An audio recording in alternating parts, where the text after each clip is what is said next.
What's going on, guys? It's your boy Trolltek here for another video. So today we are getting into more we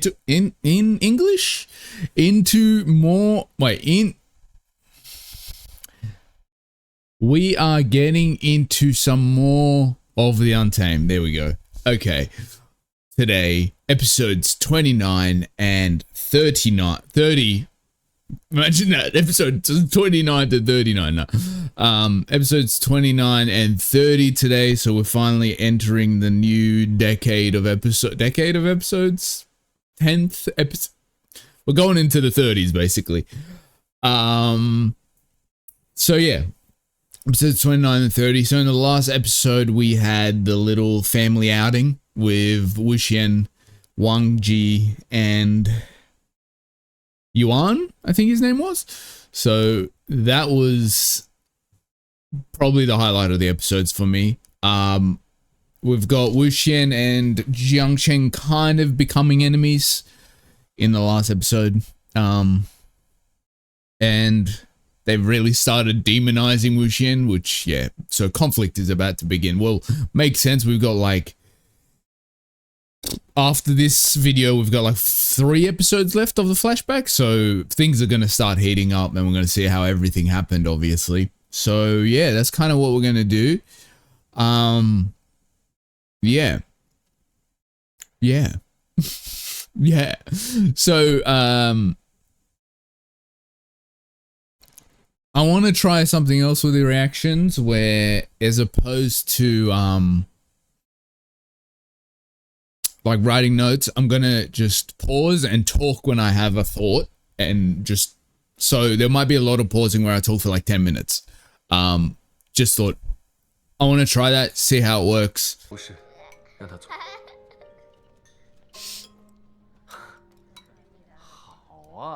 I really need to know who this kid is gonna be in the future. Like, there's no way he's not gonna be a major character. This is giving when you're like, you know, your mom tells you something 1,000 times when you're a kid, and then your dad says one thing once and you immediately listen. Like, that's what this is giving.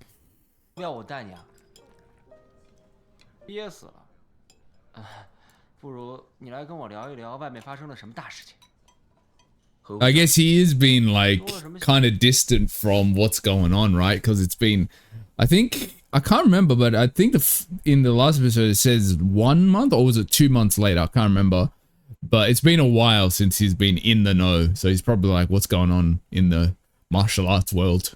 He went from my sister to Lady Jiang. Oh, interesting. That's an interesting little subtle thing, because like, obviously he's always felt a bit awkward with calling Jiangcheng and Yanli his siblings in the first place, but I feel like since what happened, even more so.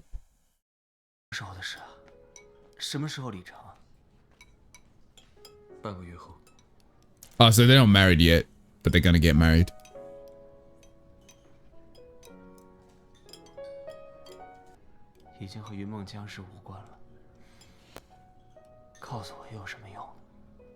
Like, if you think about it, through the knowledge of the clans and like the people of the land, if Wuxian showed up to the wedding, it would be like Voldemort showing up to like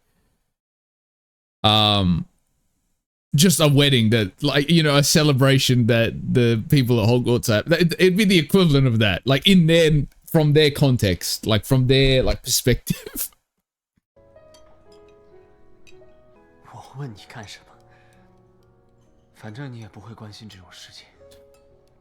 Honestly, this marriage, I know it's supposed to be, oh, it's all cute that they're these two people that are pining after one another finally getting married, but it's like, honestly, I know Wuxian's not going to view it this way because Wuxian is so kind to people he loves, but I view it as a betrayal to Wuxian personally, because if you think about it, the Jin clan, whether Zishuan was part of it or not, it doesn't matter. He is a member of the Jin clan. The Jin clan is why Wuxian's being demonized. Everyone knows that's what's happening. And I don't know, if I was Yanli, I would be like, these people are behind the demonization of my young brother, right? And whether Sichuan's part of it, which we know he's not, he's honorable in comparison to his parents, but that doesn't matter. That's not the point. The point is that family is to blame for what's happening. And her choosing, accepting this marriage, I feel is a betrayal to Wuxian. I don't care what anyone says. What I'm curious about, if he's dead, right? Like, his body is dead. So, wouldn't that mean he wouldn't have a golden core, right? Oh, clearly he does, because he's using all these martial arts and stuff. Or like, not martial arts, but you know, like these cultivating abilities. So clearly he does have a golden core, but like, how does it work? Because I thought only living beings had golden cores, and he is not a living being. See, this is the issue now with the censoring on like trying to explain, oh no, he's not a dead person, he's like a puppet. So how do they explain that if he can't? I don't know. I'm just gonna kind of try not to be too analytical about it, but yeah, I'm curious because the way they explain it, the golden the golden core is like your soul, right? Essentially. So if you're dead, you don't really have a soul. I don't know. It's a bit too confusing, but whatever. What I love about Wuxian, like anyone else in his situation would be like trying their best to clear their name and be like, that's not what I mean, that, you know, like trying to explain himself. But like the more they create gossip and thing about him, he just rage baits them even more by doing certain things. It's just, I love it. It's probably not the best way to go about it, but it's like so satisfying.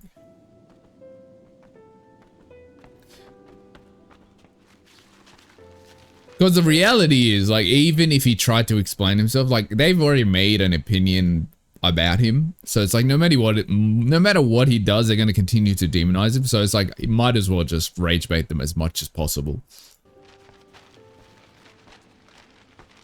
The golden core situation on not letting anyone touch him and stuff, I think obviously the literal reason for it and of that plot line is so no one finds out, right? But I think there's like this hidden like storytelling, like kind of exploration going on with that, where that idea is also kind of metaphorically, it's the fact that anyone that finds out about the golden core, they see Wuxian for who he actually is, and they see the truth of his soul almost. So I feel like his refusal to get other people to know about this golden core situation, it's his fear of people seeing behind the masks and the facades and seeing Wuxian as he actually is, worries and insecurities and all. I think that's like the deeper analysis with this whole golden core situation. In a metaphorical sense, obviously, but the obviously literal reason for it is he doesn't want anyone to find out about him not having a golden core. He's like, I've got two choices. I either continue down this path, do what I need to do, or I trust that main clans aren't going to murder these people in their sleep, right? And we know there's zero chance that then the main clans aren't going to absolutely annihilate these people. There's zero chance of that happening. So what do you want me to do?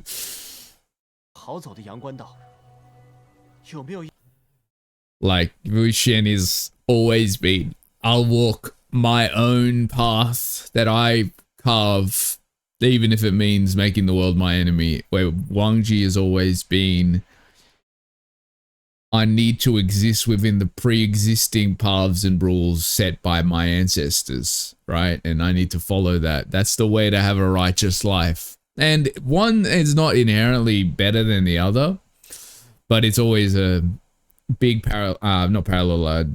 difference between the two of them and where their struggles kind of originate from.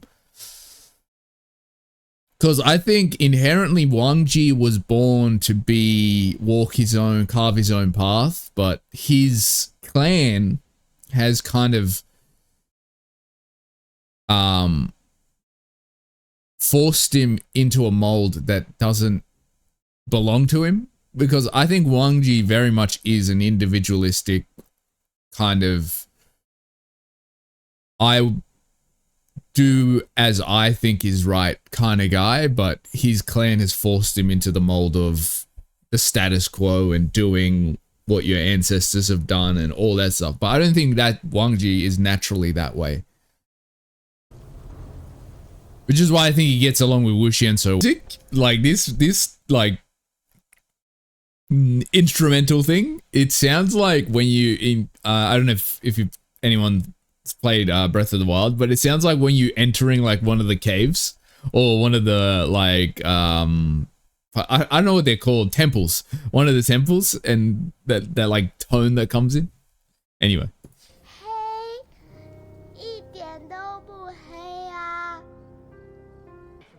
Wu Xian had a disciple out of anyone, it would be Yuan. That's the closest he's got to a disciple.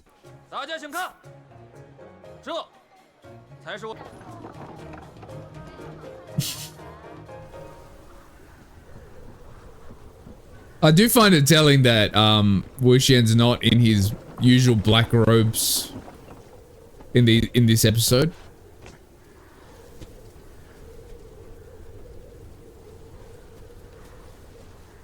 Because I feel like when he's wearing those robes is when he's ready to do some shit. Like he's ready to do some Wu Xian, like let's cut some heads off. But when he's kind of got other colors, that's when he's more chill.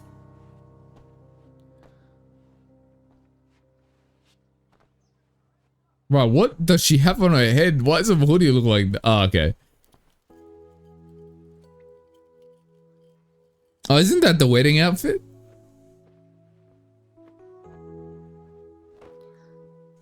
I only recognize that because of in Heaven Official's Blessing when they're doing the like when they're trying to save the ghost brides or whatever, they're wearing like red. Also, completely unrelated, I like how Jiang Cheng's dressing more like his dad now. It's from when we last saw him.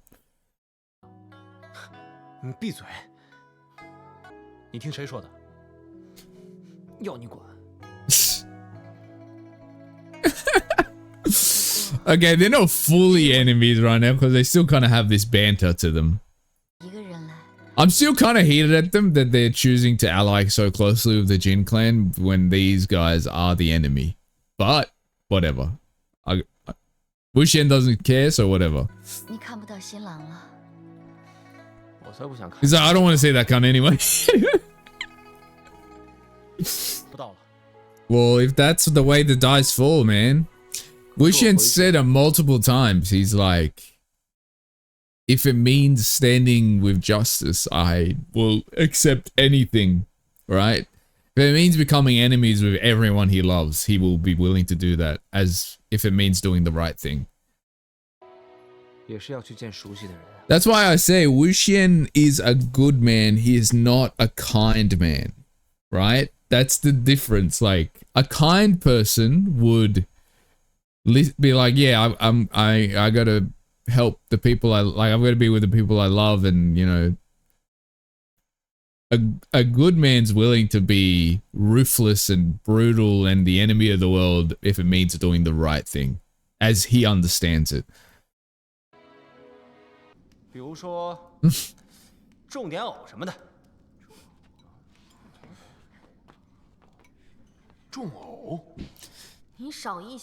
feel like Wen Ning low-key is taking it all up, like, she's taking the thing of like, you know what, I've got two little brothers now. That's the vibe I'm getting now from her towards Wu Xian.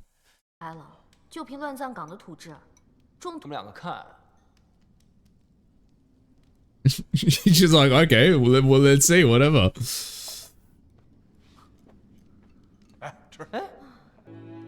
What's fascinating to me about Wu Xian and like his reputation, it's like everyone always talks about like his dad being a servant of the Jiang clan, but no one ever mentions that his mum trained under like the most famous fucking cultivator in history, And surely that would earn him like some prestige in the cultivation world, but or everyone always only mentions his dad. Like it's interesting. I think it's almost a way to minimize who Wuxian is.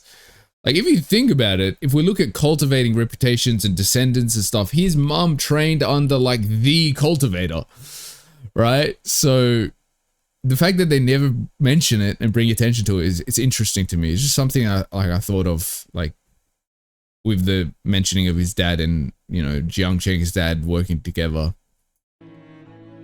Calculate time-wise. Just like, this is a general timeline, okay? So, Wuxian's 16 when the flashback starts, right? Let's say about a year passes before the war starts with the Wen clan. So he's like 17 around then. Let's say the war goes on for around, it's like 3 years before the war finishes. Can't be less than that. So he's like 19 by the end of the war. Then let's say by the time he goes to the burial mounds, it's another year. So he's 20. Then a month passes, then a year flat. So it's like, I would say he's roughly like 21, 22 maybe at this point. Yes. So his name is Jin Ling, and then his like name for, I think, wait, is courtesy name the name that strangers call you? Or is that the name that your family call? I don't know. And then Rulan is his courtesy name. I think Jin Lin, wait, courtesy name. I think that's like something your close friends and your family call you. And then Jinling is like his official name. Because I remember they didn't call him Jin Rulan in the past. I remember the name Jinling though.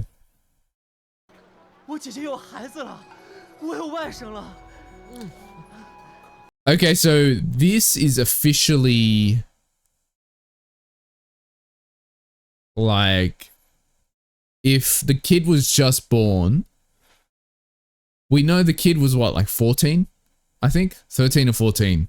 And the flashback 16 years later.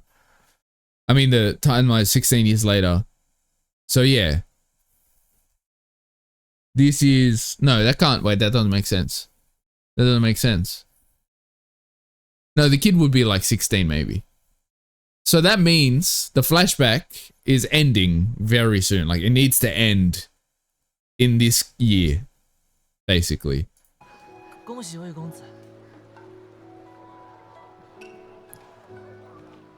Okay, so she doesn't die in childbirth. I thought she was going to die in childbirth, but she's... 金灵就让我来抱吧。哎，你怎么能抱？你会抱吗？别把孩子摔了。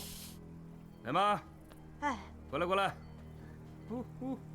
I was going to say, I thought they were talking to Guanyao and they said clan leader, but obviously it was talking to the old man.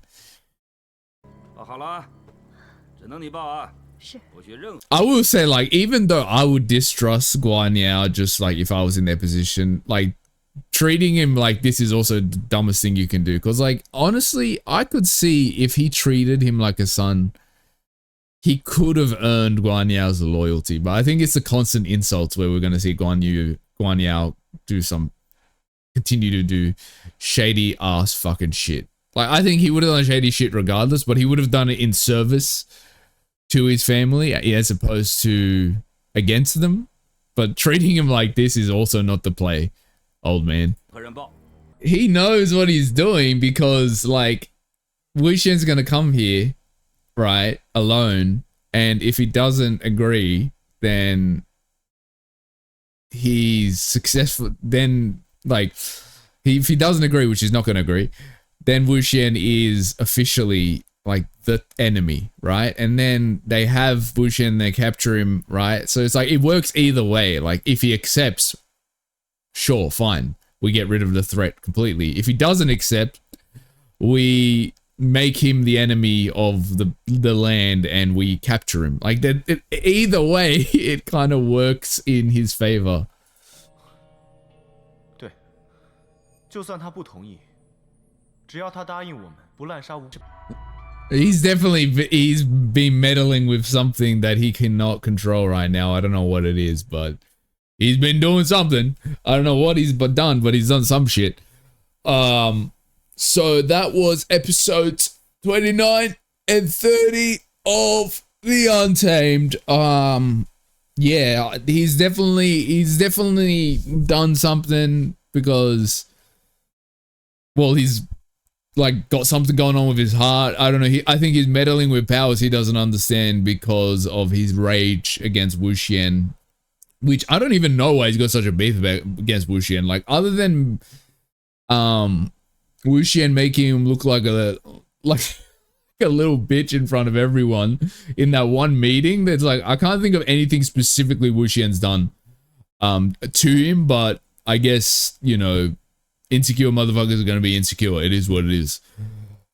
But yeah, so Wu Xian's definitely going to show up to this meeting because he will want to meet his nephew, and will want to see Yanli and stuff. And you know, he was so happy about the kid being born, so he's definitely going to go and visit, and then that's, I think, where we're starting to set the field of the next conflict, which is going to lead to Wu Xian's death ultimately, right? Because he died. Like, in the flashback, at the end of the flashback, when he falls off the cliff, Wu Xian died there, and his soul came back, right? To be reborn or take over Mo's Wan Yu's body, right? So we're leading up to that now, slowly but surely, that final battle. So Yanli didn't die in childbirth, so that's how I thought she was going to die. So that means her death was an unnatural death, right? Because I thought they were setting up that for so long, because we knew that she had kind of like a weak constitution. It felt like throughout the whole show, because she got sick really quickly. So I thought she was going to die in childbirth. That's not what happened. So she has an unnatural death, which I think is important, because that means potentially the reason Jiang Cheng hates Wu Xian so much in the future could potentially be she dies somehow and he blames Wu Xian for that. Could potentially be what's going on if she didn't die in childbirth. So I am curious to see how she and Zixuan are going to die. And we can slowly start to see that most likely Guanyao is going to kill his dad. Like, that's going to happen. It's literally in your face about it. He's going to poison his dad or something. As for the cousin, it looks like he's going to die somehow. Because he's got some heart issues, or I don't know. I feel like he's doing shit that is not going to be, it's not going to give him a long life. So basically, my theory is, it's not really a theory, it's basically confirmed. Cousin's going to die somehow. Something's going to go wrong with him. Zixuan's going to die, right? And then Guanyao's going to most likely poison or kill his old man. So it's basically confirmed in the future that Guanyao is the clan leader, right? That's because there's no one else that could potentially take over the Jin clan. So it's all but confirmed that Guanyao in the future is the clan leader. So that's going to be interesting to see, like, how exactly it happens. Like, obviously we know for sure Zixuan's dead. The cousin, it looks like he's going to die. And even if he doesn't die, it wouldn't make sense for a cousin to take over when you have the clan leader's son, like, bastard or not, right? He is part of the Jin clan now, so. But yeah, Guanyao is 100% the clan leader, which is fascinating.